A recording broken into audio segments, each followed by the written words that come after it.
Imagine 16 million Americans, almost all young men, coming home from war. That was the United States in 1945. It was the largest demobilization in the country's history. And everyone was scared. Policymakers worried about another Great Depression.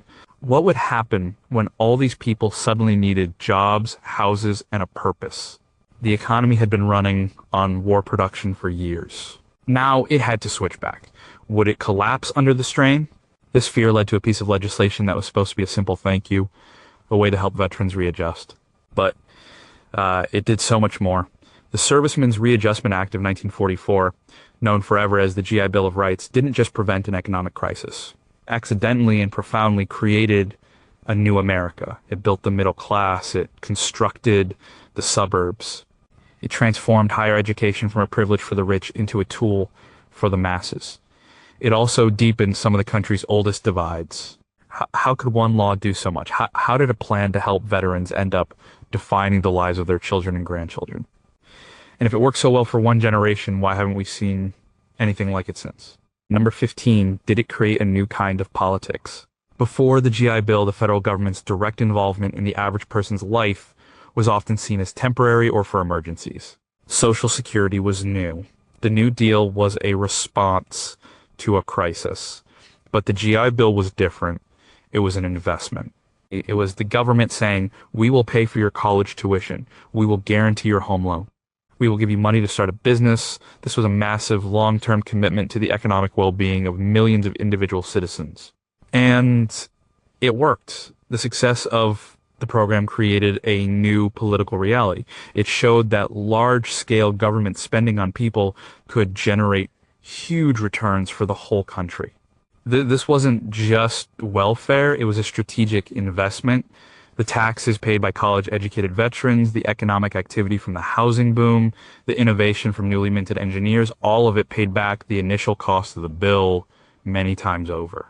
A 1988 congressional study estimated that for every dollar spent on the GI Bill's education benefits, the government got back somewhere between $5 and $12 in tax revenue.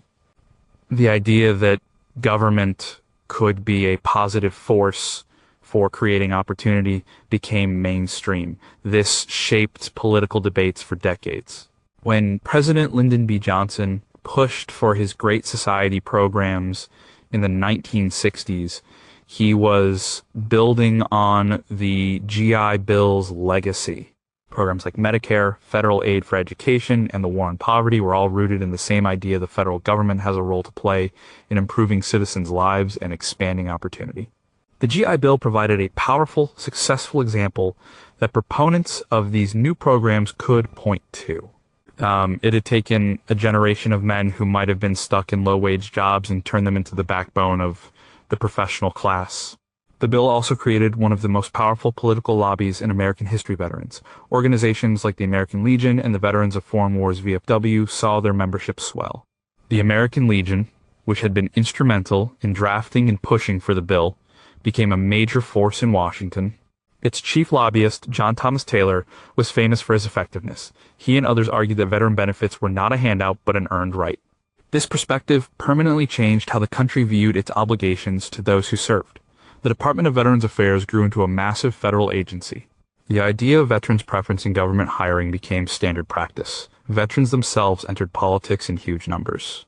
The generation that fought in the war and used the GI Bill came to dominate American political life for the next 50 years. From local town councils to the White House, these were men whose lives had been directly shaped by this federal program. 7 presidents, from Harry S. Truman, who signed it, to George H.W. Bush, were veterans of that era. Their worldview, their belief in American institutions, and their comfort with a strong federal government role were all influenced by their experience. The bill helped create a generation of leaders who had seen government work for them in a very personal way. But this new political landscape wasn't perfect.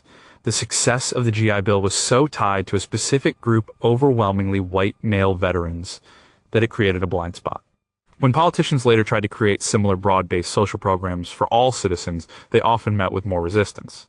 The GI Bill was seen as a special reward for a special group.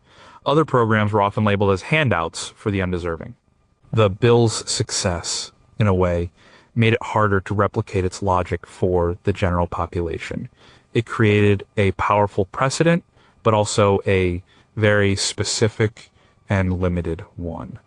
What do we still not know about how this one law changed our entire political conversation? If the GI Bill was the most successful social program in American history, why has its central lesson that investing in people pays off been so hard to apply to everyone else? How much of our current political gridlock comes from arguing over who deserves the kind of opportunity the GI Bill gave to one generation? And what would our country be like if we had created a citizens' bill for everyone, not just for veterans? Number 14, was it the best mental health program we never talk about? When millions of soldiers returned home, the country wasn't just worried about jobs, it was worried about the men themselves.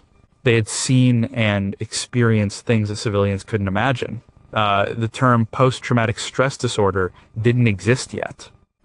People talked about shell shock or battle fatigue, but the understanding was limited and often stigmatized.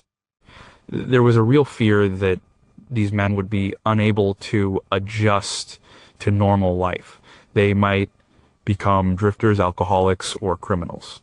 The GI Bill offered a solution, though it was never explicitly designed as a mental health program. One of its lesser known but incredibly important provisions was what veterans called the 52 to 20 Club. It was a simple unemployment benefit, $20 a week for up to 52 weeks. It gave a returning GI a full year to find his footing. He didn't have to take the first factory job he was offered. He could take time to decompress, to reconnect with his family, to figure out what he wanted to do next. This breathing room was critical. For many, it was a bridge between the intense, structured, and traumatic world of the military and the bewildering freedom of civilian life. $20 a week wasn't a fortune, but in the mid-1940s, it was enough to get by. It allowed men to travel, to visit family, or to just sit on the porch for a few months. The writer and veteran Willie Manchester described how he and his friends used the money to essentially take a year off, a self-prescribed period of recovery. They weren't lazy, they were healing. This buffer prevented a lot of bad outcomes. A man who felt desperate might take a dead-end job, become resentful, and struggle for the rest of his life. A man with some financial security could think more clearly. He could explore his options. Maybe he'd use the time to apply for college under the bill's education benefit, a process that took time. Maybe he'd look into an apprenticeship or plan to start a small business with a GI loan.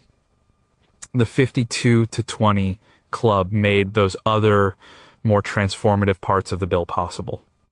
It gave veterans the time and space to make good decisions instead of panicked ones. The program was not without its critics. Some politicians and newspaper columnists complained about 52 to 20 loafers who were supposedly abusing the system. They saw it as encouraging idleness, but the data doesn't support that view. According to the Veterans Administration's own records, less than 20% of the total funds authorized for the program were ever used. The average veteran only stayed on the benefit for about 20 weeks, not the full 52.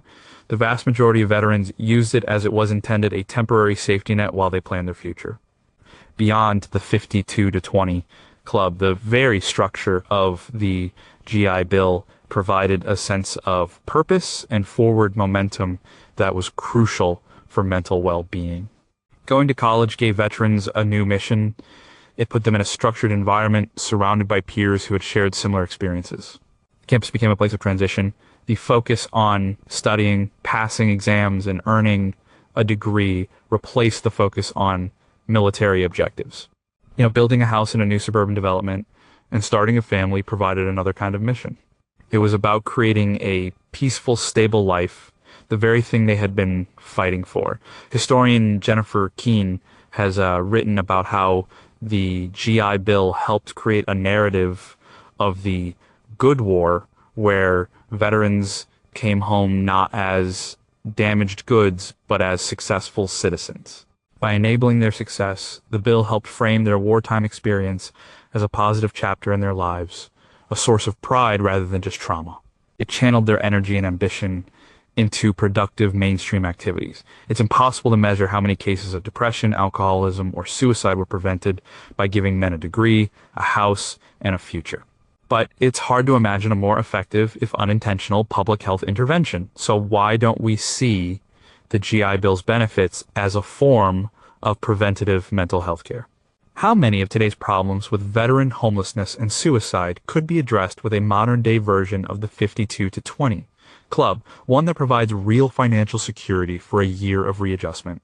And could the bill's core idea that purpose, education, and stability are the best medicine to be a model for how we support everyone's mental health, not just veterans? Number 13, did it shift the entire American population? The America of 1940 was still largely a nation of renters, and it was a country where people often lived in the same state or even the same town where they were born. The war changed that, moving millions of people around the country for military training and factory work. But it was the GI Bill that made this movement permanent. It triggered one of the largest internal migrations in American history, fundamentally reshaping the country's demographic map. The most famous part of this shift was the move from the city to the suburbs. We'll get more into that later. But the bill also fueled a massive migration from east to west and from the rural south to the north and west. And veterans who had been stationed in California, Florida, or Texas during the war had seen a different way of life, more space, better weather, new economic opportunities. After the war, the GI Bill gave them the means to go back. The education benefits played a huge role.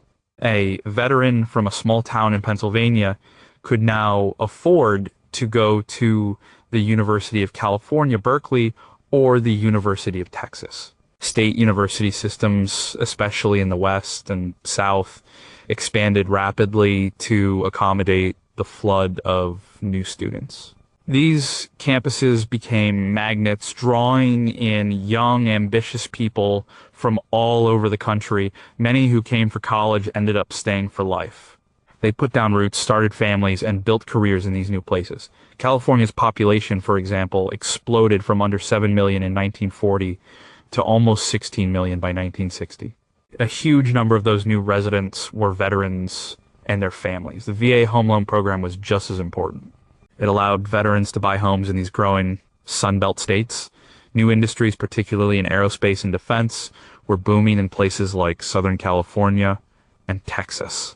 The GI Bill provided the educated workforce these industries needed and the affordable housing for those workers to live in. It created a feedback loop.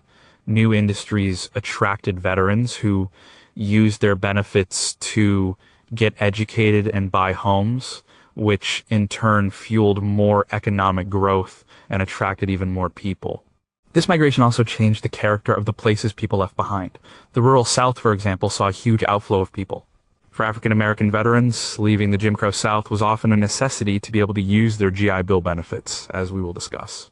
But many white veterans also left seeking better jobs and educational opportunities than were available in their small agricultural hometowns. This accelerated the decline of the small family farm and the shift of the American population from rural to urban and suburban areas. This movement wasn't just about geography. It was about, social mobility. A veteran who grew up in a crowded New York City tenement could use his VA loan to buy a brand new house on a quarter-acre lot in a New Jersey suburb. A farmer's son from Iowa could use his tuition benefit to become an engineer in Seattle. The GI Bill decoupled opportunity from place of birth. It made the American dream feel mobile and attainable in a way it never had before. The scale of this demographic shift is hard to overstate. It's by historian James P. W. Rader, played by them, and Traverson in his Tales of the Postwar Years, saw the rise of what we now do is now call the Sun's Detective as a major economic and political force. This was not a natural or inevitable development. It was heavily subsidized by the federal government through defense spending and, crucially, through the GI Bill benefits that allowed millions of people to move there. The bill essentially helped populate the new centers of American power. What are the hidden costs of this massive government-funded migration? How did the rapid growth of the Sun Belt affect its environment, its water resources, and its long-term sustainability?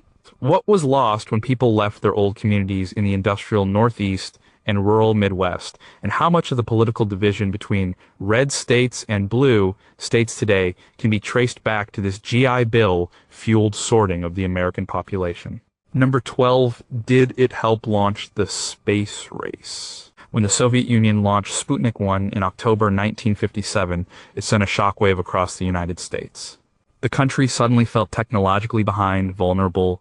The response was a massive national effort to catch up, leading to the creation of NASA and the race to the moon. But this effort would not have been possible without a specific group of people, the scientists and engineers who had been educated under the GI Bill a decade earlier. Before the war, a career in science or engineering was largely for those who could afford an expensive university education. The GI Bill changed the math completely. It flooded the nation's universities with nearly 8 million veterans, and a huge number of them chose to study technical fields. According to a study by the U.S. Office of Education, by 1947, veterans made up 49% of all college students. The results were staggering. The country produced 450,000 engineers, 240,000 accountants, 238,000 teachers, and 91,000 scientists in the years following the war, all thanks to the bill. These weren't just numbers. These were the people who would form the backbone of America's Cold War technological infrastructure. They were the ones who filled the laboratories at places like Bell Labs, the Rand Corporation, and the new aerospace companies. When President Kennedy declared in 1961 that America would put a man on the moon by the end of the decade, he was making a bet on this GI Bill generation. The men who designed the Saturn V rocket, who wrote the computer code for the Apollo guidance systems, who ran mission control in Houston, and a huge number of them were veterans who had gone to college on the GI Bill. Chris Kraft, NASA's legendary first flight director, served in the Army Air Forces during the war, and then used his benefits to study aeronautical engineering. James Webb, the NASA administrator who led the Apollo program, was a Marine Corps pilot. The list goes on and on. The bill's impact went beyond just producing more scientists. It also changed the culture of science and engineering. These fields became more practical, more results-oriented. The veterans who entered them were often older, more mature, and more focused than traditional college students.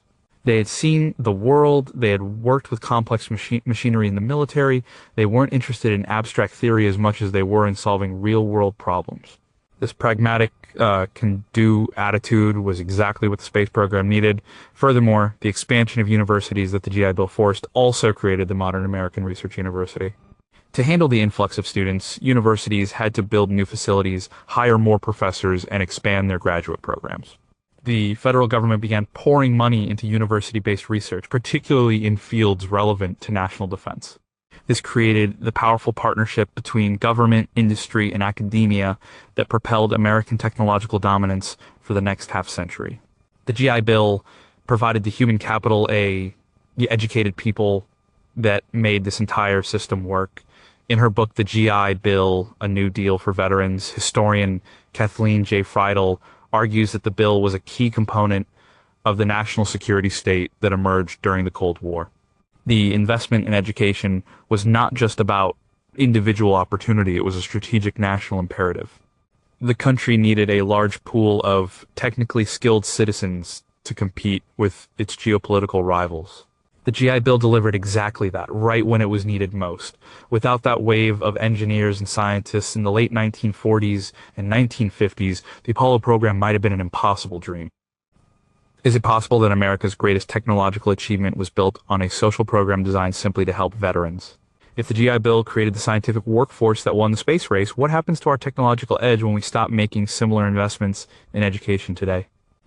How many potential scientists and engineers are we losing because they can't afford college? And what will be the long-term cost to our national security and innovation? Number 11, who got left behind? The GI Bill is often remembered as a great equalizer, a tool that lifted a generation into the middle class. And for millions of white male veterans, it was, but the story is not that simple. The bill was written and administered in a way that denied its benefits to many, particularly African Americans, women, and gay and lesbian service members. For them, the GI Bill was often a source of bitter disappointment, a promise of an American dream that was snatched away. The law itself, as written by Congress, was race neutral. but its implementation was left to state and local officials and private institutions, especially in the segregated South. This was a deliberate choice. Southern Democrats in Congress, like Mississippi Representative John Rankin, a key figure in the bill's passage, made sure there were no federal anti-discrimination clauses. They wanted to control how the benefits were distributed back home, and they used that control to uphold the system of Jim Crow. The results were devastating for black veterans. When it came to education, most black veterans lived in the South, where colleges were rigidly segregated. The historically black colleges and universities, HBCUs, were small, underfunded, and completely overwhelmed by the number of applicants. They had to turn away tens of thousands of qualified black veterans. Meanwhile, the white universities in the South refused to admit them at all. So, a black veteran in Mississippi might have a federal guarantee for tuition, but have nowhere to actually use it. The research by historian Ira Katznelson in his book, When Affirmative Action Was White, shows the stark disparity. In Mississippi in 1947, for example, 95% of the GI Bill-backed mortgages went to white veterans. In New York and the northern New Jersey suburbs, fewer than 100 of the 67,000 mortgages insured by the GI Bill supported home purchases by non-whites. The housing benefits were even more systematically denied. The VA and the Federal Housing Administration, FHA, did not just allow discrimination by private lenders, they actively encouraged it. They embraced the practice of redlining, where entire black neighborhoods were deemed too risky for investment. A black veteran could not get a VA guaranteed loan to buy a home in a white neighborhood due to restrictive covenants, and he often couldn't get one to buy in a black neighborhood because it had been redlined. The new suburban developments, like the famous Levittowns, were built with federal loan guarantees, but explicitly barred black families. The very suburbs the GI Bill helped create were designed to be racially exclusive from the start. Women veterans also faced significant barriers. The military culture at the time was deeply patriarchal. While 350,000 women served, they often faced skepticism from VA officials who didn't see them as real veterans. They were sometimes steered away from academic programs and towards traditional women's work like secretarial or nursing schools. Their ambitions were not taken as seriously. Many women who left the workforce for the war effort were then pushed out of their jobs when the men returned, and the GI Bill reinforced this by primarily focusing on the male breadwinner. Another forgotten group was service members who received blue discharges, also known as undesirable discharges. This administrative discharge was disproportionately given to African Americans for minor infractions and was systematically used to kick gay and lesbian people out of the military. A blue discharge made a veteran ineligible for all GI Bill benefits. It was a powerful tool for social control.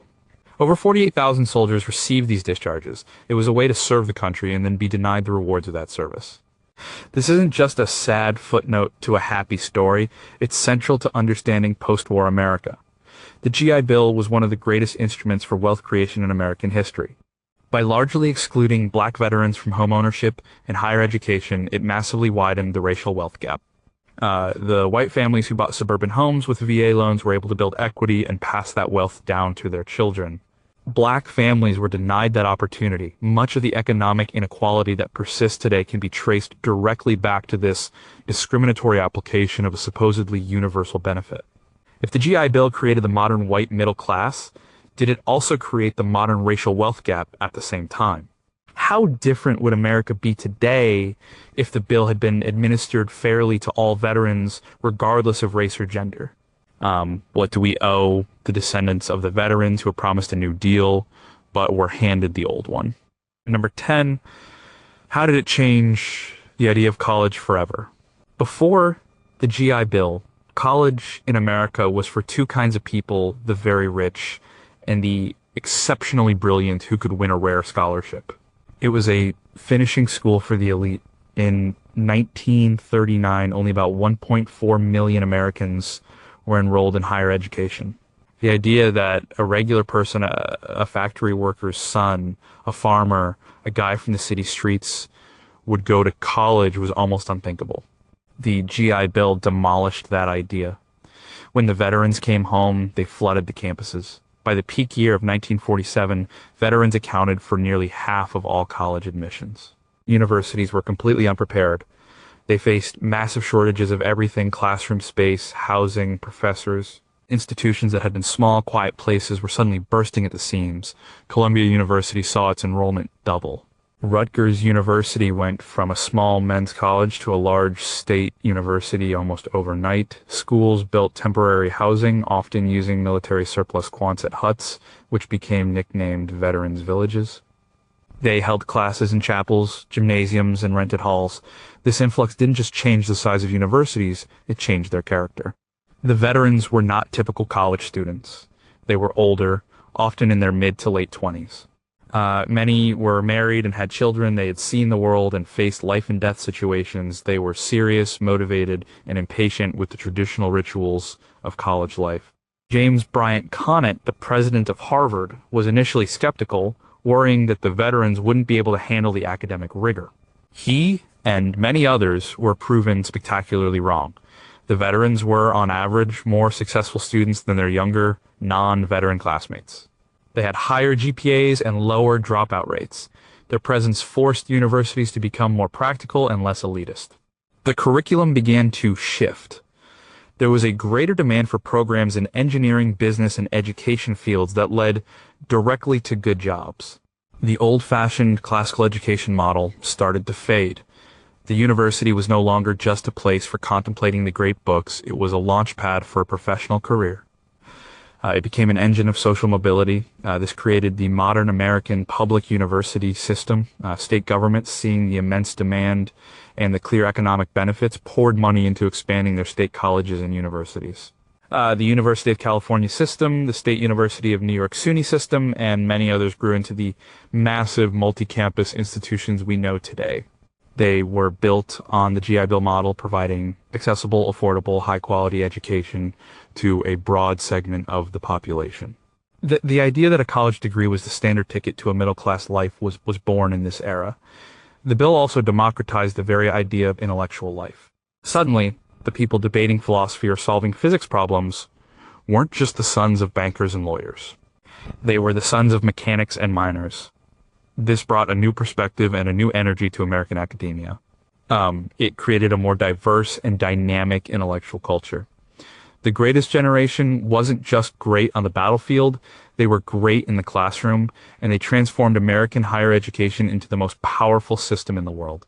As detailed by Edward Humes in his book, Over Here How the GI Bill Transformed the American Dream, this was a revolution.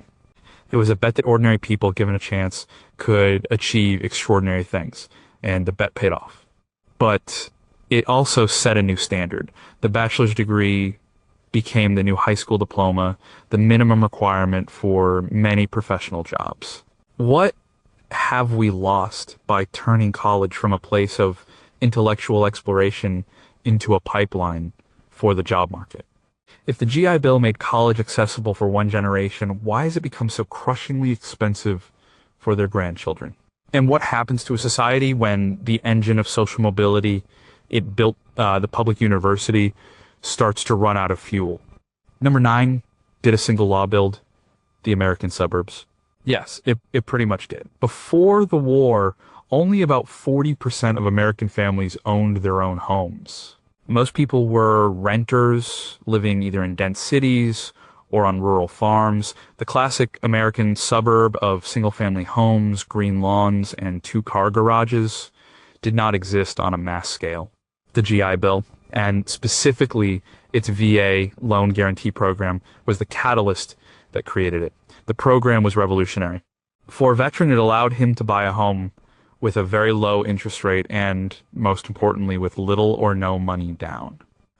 Before this, getting a mortgage required a substantial down payment, often as much as 30 to 50% of the home's value, and the loan had to be paid back over a much shorter period, like 5 or 10 years. This put homeownership out of reach for almost everyone except the wealthy. The VA guarantee changed the entire financial equation. By backing the loan, the government removed the risk for the lender, which made them willing to offer terms that were previously unimaginable. This sudden availability of cheap mortgage money created a massive pent-up demand for housing, but there weren't enough houses to buy. The construction industry had been dormant through the Depression and focused on war needs. This is where developers like William Levitt stepped in. Levitt and his company applied the mass production techniques they had learned building military barracks to home construction. On a huge tract of former potato fields on Long Island, New York. They built the first Levittown. It was an assembly line for houses, and trucks would drop off pre-cut materials at each lot in a specific order. Teams of workers, each with a single specialized task, would move from house to house. One team did the framing, another the roofing, another the plumbing. They built houses with incredible speed and efficiency, at one point finishing a new house every 16 minutes. And because of the VA loans, veterans could buy one of these brand new, fully furnished homes for around $8,000 with no down payment and a monthly mortgage payment that was often less than what they had been paying in rent for a city apartment. And Levittown became the model for suburban development all across the country. Between 1944 and 1952, the Veterans Administration backed nearly 2.4 million home loans. The GI Bill was directly responsible for a housing boom that was unprecedented in world history. By 1960, the homeownership rate in the United States had jumped to over 60%. The government had effectively subsidized the creation of a new landscape and a new way of life. This had profound consequences. It fueled the growth of the automobile industry, as suburban life was impossible without a car. It led to the construction of the interstate highway system, initiated under President Eisenhower, another veteran of that generation. It created a huge market for consumer goods refrigerators, washing machines, televisions, lawnmowers to fill these new homes. This consumer spending was a major driver of the long post-war economic boom. But as historian Kenneth T. Jackson argues in his seminal book Crabgrass Frontier, this new suburban landscape also had a darker side. It led to the decay of inner cities as middle-class families and tax dollars moved out. It created a culture of conformity and isolation. And as we've seen, it was built on a foundation of racial exclusion. The FHA and VA guidelines actively prevented these new communities from being integrated. The American dream of a house in the suburbs was, from its very inception, a dream that was largely reserved for white people. If the government could so effectively engineer a massive housing boom for one generation, why do we seem incapable of solving the housing affordability crisis for the current one? What are the long-term environmental costs of this suburban, car-dependent lifestyle that the GI Bill made possible?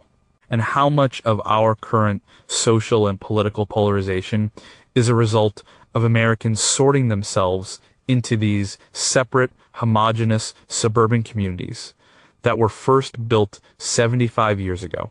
Number 8, did it reinforce traditional gender roles? While the GI Bill was a force for radical change in some areas, in others it was a powerful force for conservatism. This was especially true when it came to gender. The post-war era is famous for the ideal of the male breadwinner and the female homemaker, the world of Leave It to Beaver and Father Knows Best. The GI Bill didn't invent this ideal, but it provided the economic foundation that made it a reality for millions of families. The bill was overwhelmingly designed for and directed at men. They were the vast majority of the 16 million people who served. The benefits, a college education, a house in the suburbs, were seen as tools to help a man become a good provider for his family. The entire social project of the GI Bill was to take young men who had been trained for war and domesticate them, turning them into stable, productive, home-owning citizens. This had a direct impact on women's lives. During the war, millions of women had entered the workforce, taking on jobs in factories and offices that had previously been reserved for men. Rosie the Riveter became a national icon. But when the war ended, there was immense social and political pressure for women to give up these jobs and return to the home to make way for the returning veterans. The GI Bill accelerated this process. A man with a GI Bill education and a good white-collar job could earn enough to support a family on a single income.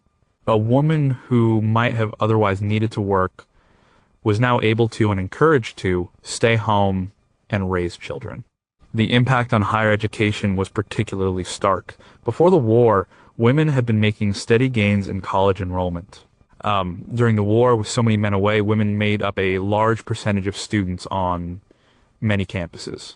But when the veterans returned, they were often pushed aside. Universities, facing a massive space crunch, gave preference to male veteran applicants.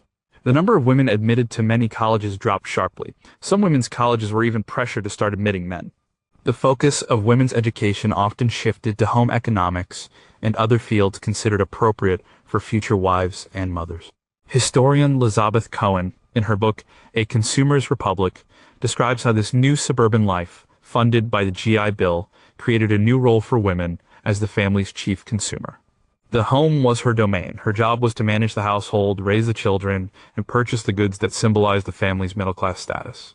The GI Bill provided the house and a husband's salary. The wife's role was to turn them into a proper American home. This isn't to say that no women benefited. The 350,000 women who served were eligible for benefits, and some did use them to get degrees and start careers. But they were the exception, and the wider culture that the GI Bill helped create put enormous pressure on women to conform to a domestic ideal. The baby boom, which started as soon as the war ended, was a direct result of this trend. GIs got married, bought houses with their VA loans, and started families in huge numbers. The average age of marriage dropped, and the birth rate soared. The GI Bill, by so successfully establishing the male breadwinner model, helped lock in a set of gender roles that would define the 1950s. It would take the feminist movement of the 1960s and 1970s to begin to challenge this arrangement. In many ways, that movement was a direct reaction against the very world the GI Bill had helped to build. How many brilliant female minds were lost to academia and the professions because they were pushed out of universities to make room for veterans? In what ways did the economic security provided by the GI Bill make it harder for women to achieve economic independence? And is it possible that by creating the ideal 1950s family, the GI Bill inadvertently planted the seeds for the social upheaval that would follow? Number 7, was it the greatest economic stimulus of all time? When policymakers drafted the GI Bill, their main economic goal was defensive. They wanted to prevent a relapse into the Great Depression. They feared that 16 million veterans entering the workforce at once would lead to mass unemployment and economic collapse. The bill was designed to stagger their entry. By sending millions to college and giving others unemployment benefits, they hoped to buy the economy time to readjust. What they didn't fully realize was that they were not just preventing a crisis, they were lighting the fuse on a 30-year economic boom. The GI Bill functioned as a massive, multifaceted investment in both human capital and physical infrastructure. The education benefits were the most powerful long-term stimulus. A person with a college degree earns significantly more over their lifetime than a person with only a high school diploma. They also pay far more in taxes. By turning millions of high school graduates into college-educated professionals, the GI Bill created a huge new pool of high-earning, high-spending, high-tax-paying citizens. As mentioned before, studies have shown the government earned back its investment many times over just an increased tax revenue. This newly educated workforce was also more productive and innovative. They filled the white-collar jobs in America's growing corporations. They started new businesses, they developed new technologies. This dramatic increase in the skill level of the American workforce was a key ingredient in the productivity growth that characterized the post-war era. The country was simply able to produce more, better, and faster because its people were better educated. The housing provisions were a more immediate stimulus. The construction of millions of new homes created a huge number of jobs for builders, plumbers, electricians, and tradesmen. And the factories that had been making tanks and planes retooled to make refrigerators, furniture, and cars for all these new suburban homeowners. This created a virtuous cycle of consumer demand. A veteran buys a house, which creates a construction job. The new house needs a refrigerator, which creates a factory job. The new homeowner needs a car to get to his new white-collar job, which creates an auto industry job. This cycle, repeated millions of times over, powered the American economy to unprecedented heights. The bill's business loan provision, while less utilized than the education and housing benefits, also played a role.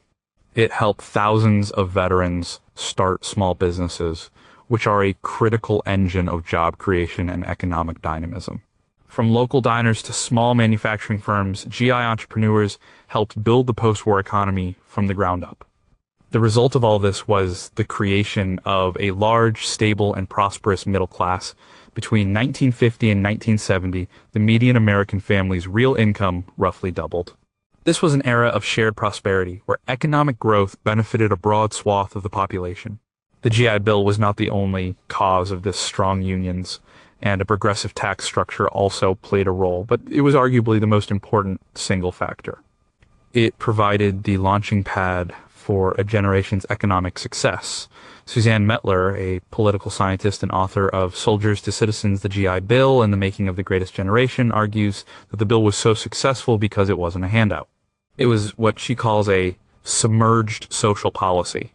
It worked through the private sector, private banks, made the loans, private and public universities provided the education.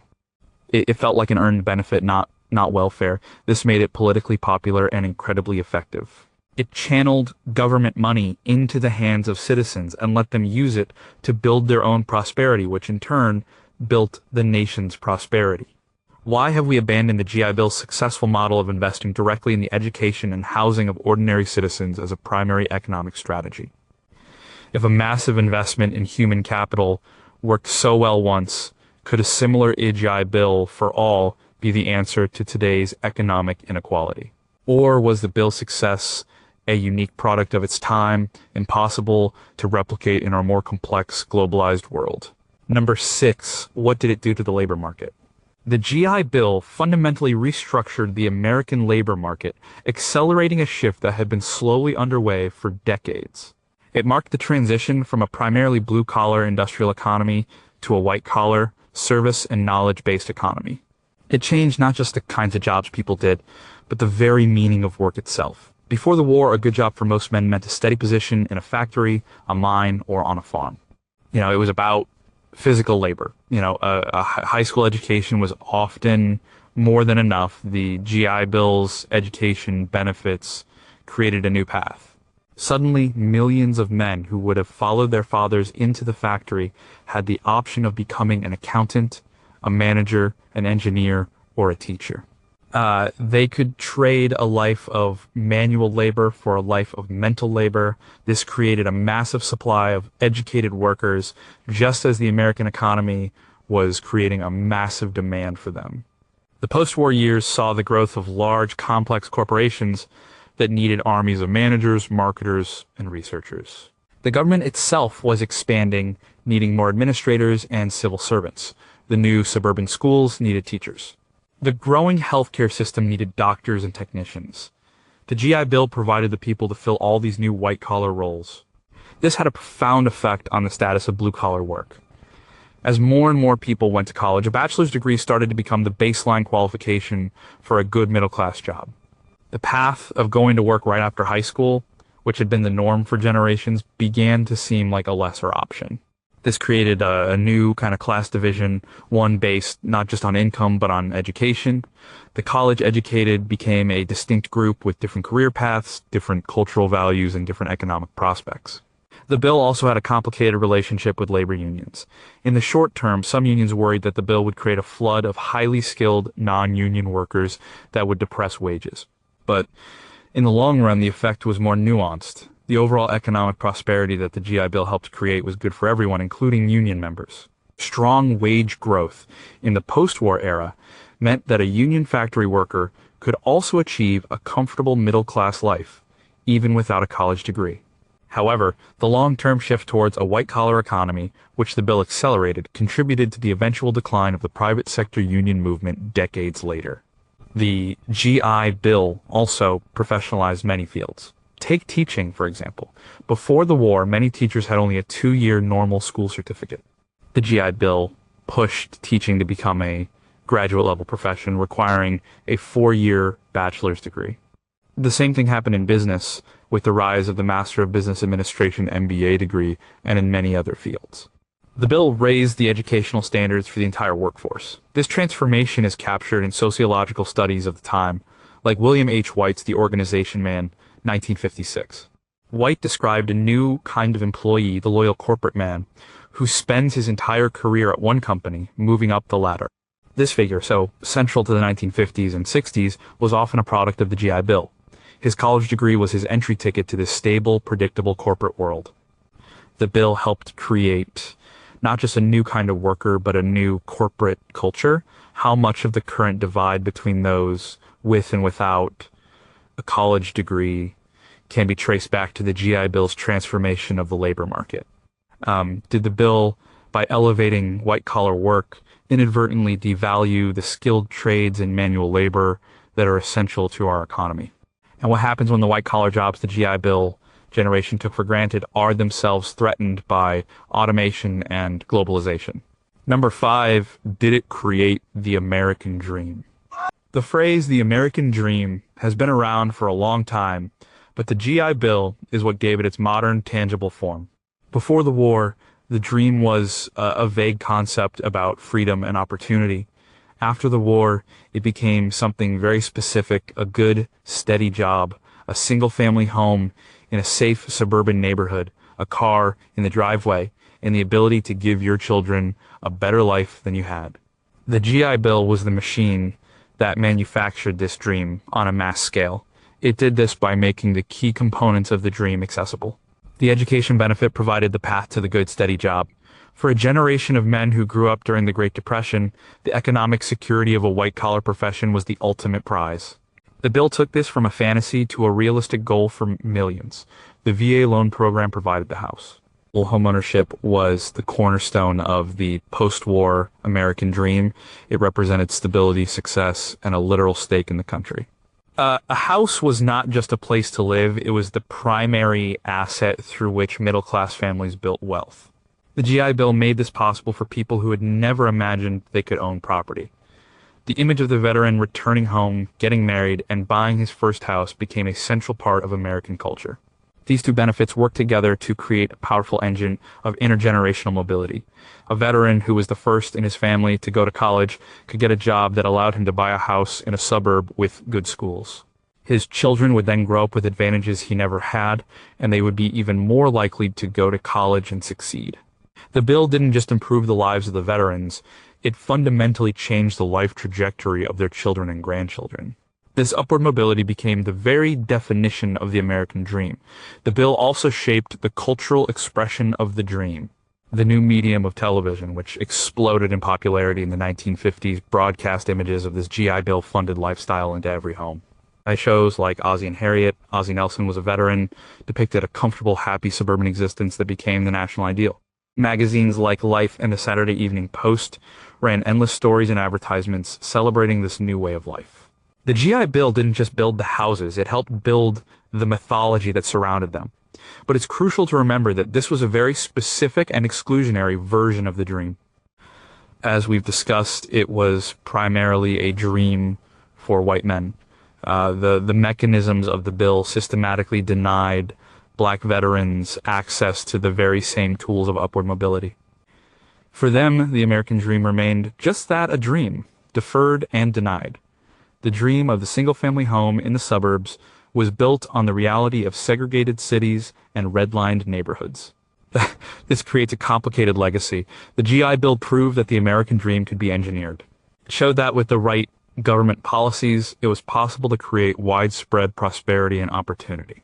But it also showed that this dream could be and was distributed unequally. It created a powerful and enduring image of what success looked like, while simultaneously putting that image out of reach for a significant portion of the population. How has the GI Bill's version of the American dream shaped our expectations and our politics ever since? Is the dream of the suburban house and a stable corporate job still relevant in the 21st century? Or is it an artifact of a specific historical moment? And what does it mean for our country if the American dream, as defined by the GI Bill, was only ever truly available to some Americans? Number 4, how did it change the government's relationship with its citizens? The GI Bill represented a profound and lasting shift in the relationship between the U.S. government and its individual citizens. And it moved beyond the traditional roles of providing for the common defense or regulating commerce. Instead, it positioned the government as a direct enabler of individual opportunity and upward mobility. This was a new and radical idea for its time. Before the New Deal, the federal government was a distant entity for most Americans. The GI Bill personalized it. The government was no longer just an abstract authority in Washington. It was the entity that sent you a tuition check every month. It was the guarantor on your mortgage. It was the source of the capital for your first business. For the 16 million veterans of that generation, the government became a tangible partner in building their civilian lives. This created a deep sense of what some scholars call civic engagement. Veterans who benefited from the bill developed a strong sense of trust in and loyalty to the institutions that had helped them. This is one of the reasons that generation had such high rates of voting and participation in civic life. They had seen the system work for them in a very direct way. They believed in the American project because they had been given a personal stake in it. Suzanne Mettler's research in Soldiers to Citizens bears this out, showing through interviews and data that GI Bill recipients were significantly more likely to be involved in their communities and to follow politics than their non-veteran peers. The bill also established a new kind of social contract. The old contract was about basic rights and protections.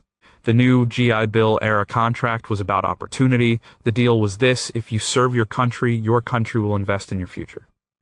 It was a transactional relationship, but one based on a sense of mutual obligation and shared purpose.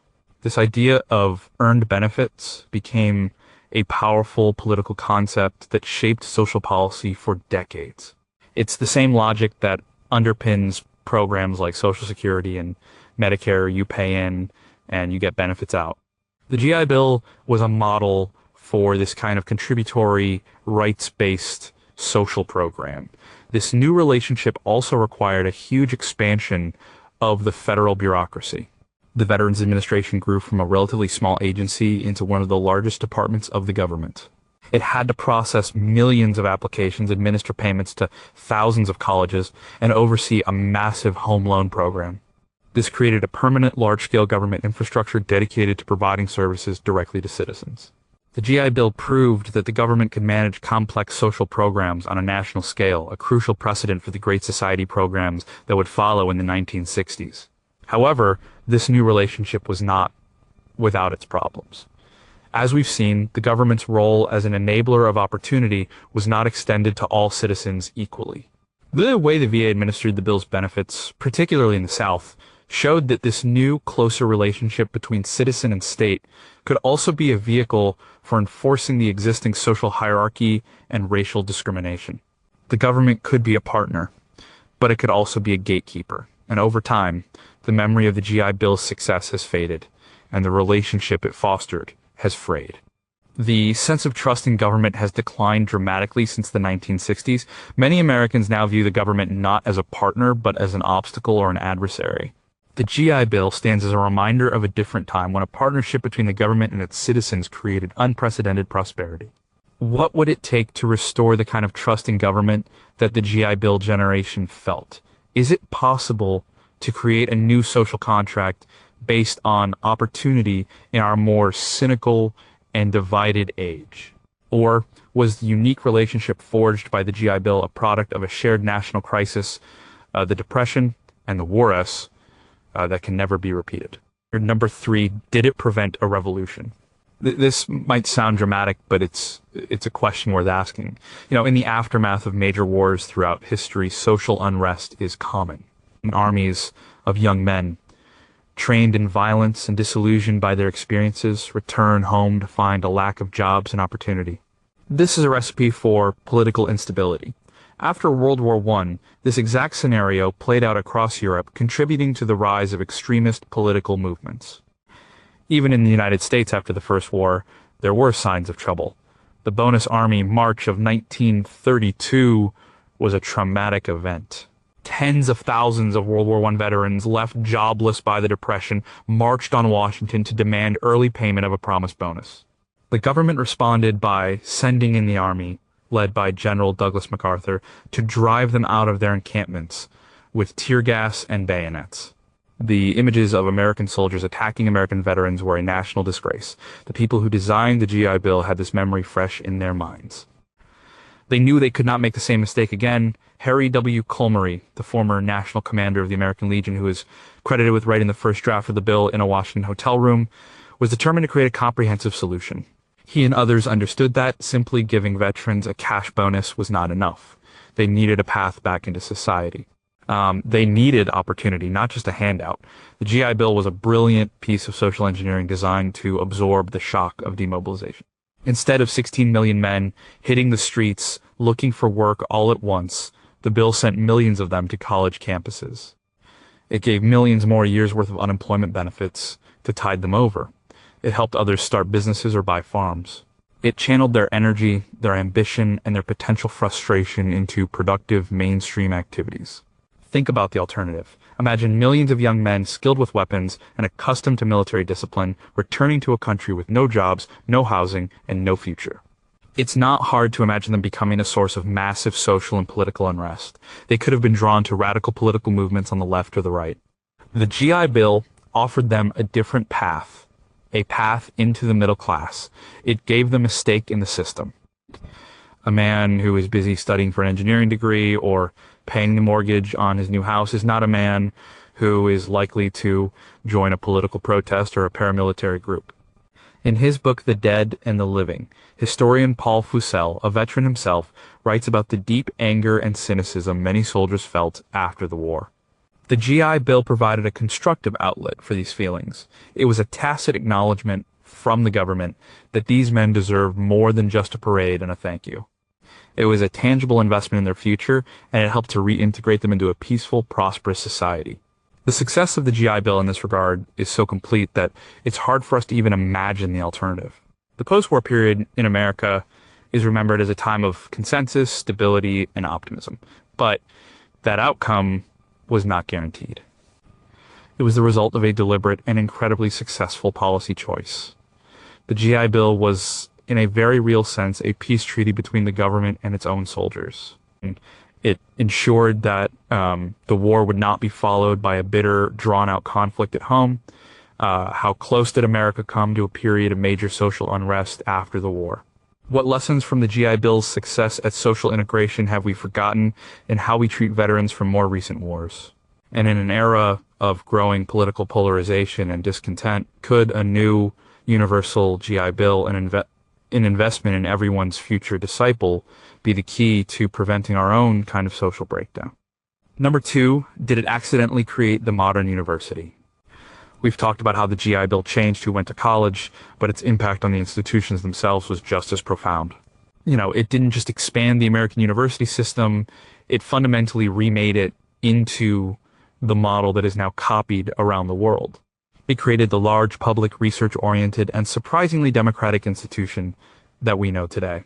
Before the GI Bill, America had a few elite private universities and a collection of smaller public colleges, agricultural schools, and teachers' colleges. The bill forced a total reorganization and expansion of this system. State governments had to respond to the tidal wave of veteran students. They did this by transforming their small colleges into large universities and by creating new coordinated state university systems. The SUNY system in New York and the University of California system are prime examples. They were built or massively expanded to handle the GI Bill generation, and they were built with a new mission to provide a high-quality education to a large number of citizens. This expansion led to a boom in academic hiring. A new generation of scholars, many of them veterans themselves, who had earned PhDs under the bill, filled the professorial ranks.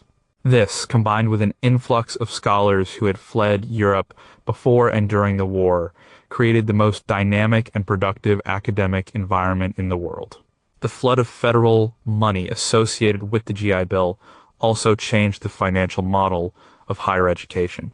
The bill established the principle of federal aid for students, a principle that continues today with Pell Grants and federal student loans.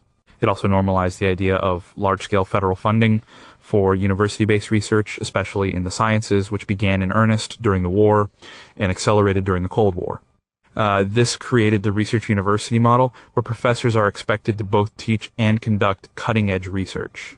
The veterans themselves changed the campus culture. As older, more serious students, they had little patience for the rah-rah college life of the pre-war era. They demanded more from their professors and their courses. They helped to professionalize the curriculum, pushing for more programs in practical fields like business and engineering. Their presence made the university a more serious adult place. This new kind of university, large, public, research focused and accessible to a broad population, became America's great contribution to higher education.